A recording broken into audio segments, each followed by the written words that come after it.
Ladies and gentlemen, can I please have your attention?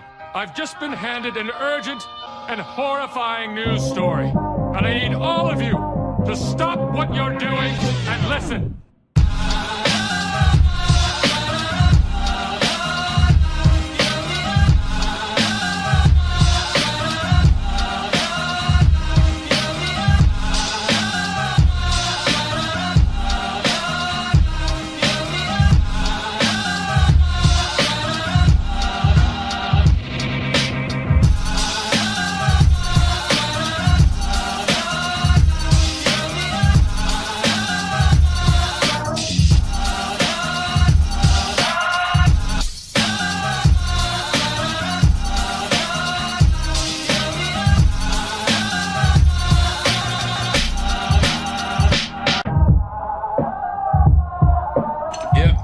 Made with bits of real panther, so you know it's good.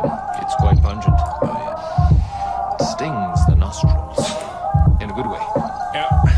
Brian, I'm gonna be honest with you, that smells like pure gasoline. 60% of the time, it works.